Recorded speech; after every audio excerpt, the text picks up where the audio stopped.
Despite changing lords 7 times, there was a samurai general most trusted by the unifier of Japan, Tokugawa Ieyasu. What was the astonishing survival strategy of this man? Todo Takatora. In an era where a samurai's loyalty typically meant serving one lord for life, Takatora switched masters 7 times, and each time he rose in rank. But, in fact, hidden within this was Takatora's unique philosophy, where changing lords was considered loyalty. What was the true meaning behind his actions, which could be seen as betrayal? In this video, we will explain, why did Takatora change lords repeatedly? What exactly earned Ieyasu's trust? And the essence of Takatora's survival strategy, applicable even today. Now, let's delve into the astonishing life and true story of Todo Takatora, the man who served 7 lords. In the main segment, we will also detail his lesser-known castle-building techniques and diplomatic skills. Todo Takatora was born in 1556 into a modest family of local gentry in Omi province. His family was poor, and from an early age, he sought a path to survive through his own talent and wit. His first lord was Azai Nagamasa. Although he fought bravely in the Battle of Inegawa against Oda Nobunaga, the Azai clan was destroyed by Nobunaga, and Takatora became a ronin. Afterward, he served powerful generals like Isono Kazumasa and Oda Nobusumi, but none of these allegiances lasted long. In a world of constant warfare, he spent his days proving his worth to survive. On the battlefield, he was always calm and composed, sometimes contributing to victory with unconventional tactics. Yet, his gaze was always fixed on future prospects from the very beginning.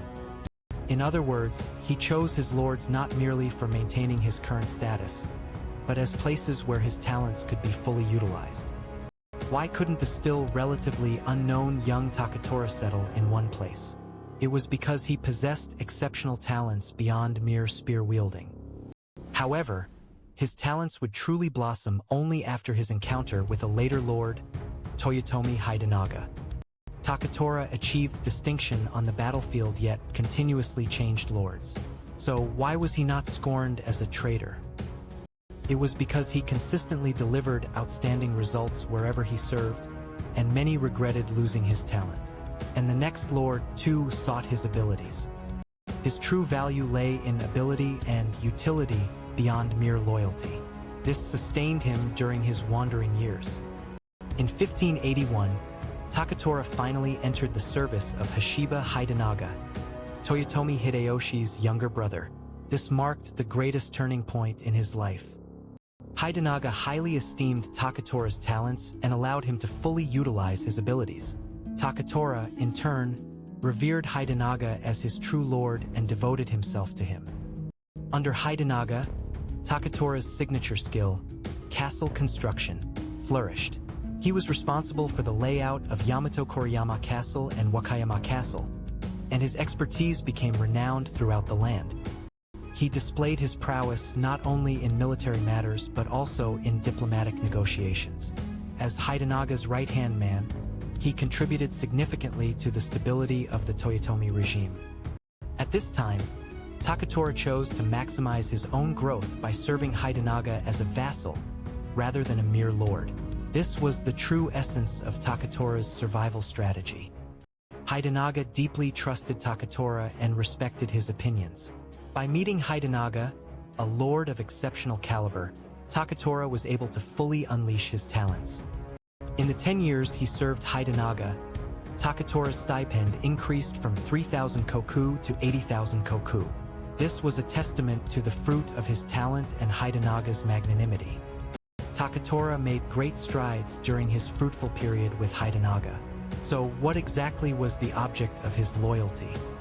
It was certainly not to family or bloodline, but rather an allegiance to the individual caliber of the lord, and to a place where his own talents could be utilized. Having found an ideal lord in Hidenaga, Takatora thrived like a fish in water. However, this fortunate era did not last long. In 1591, Hidenaga sadly died of illness. Takatora was consumed by deep grief, but soon became embroiled in the chaos of the Toyotomi family's succession dispute. Following Hidenaga's will, Takatora temporarily became a direct vassal of Toyotomi Hideyoshi. However, Hideyoshi's era was nearing its end, and Takatora sensed the regime's growing weaknesses.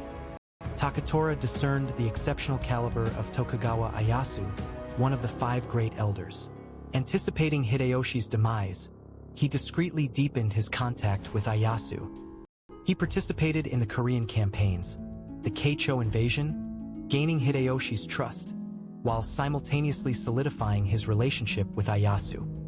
Takatora possessed a keen eye to calmly discern between a fading lord's house and the next unifier of Japan. This was nothing less than the crisis management ability he cultivated throughout his life. The world was undergoing significant shifts. Takatora, making the most of the eye for discerning a lord's caliber that he had learned from Hidenaga, was choosing the figure who would lead the next era. His obligation to the Toyotomi family and Ieyasu's caliber. What decision did Takatora make in this turbulent era? As the pivotal battle of Sekigahara approached, Takatora unhesitatingly sided with Ieyasu. As a general of the Eastern Army, he swiftly moved across the battlefield. At Sekigahara, he fought valiantly and captured Sawayama Castle, Ishida Mitsunari's stronghold. His achievements were highly praised by Ieyasu, earning him a significant increase in stipend.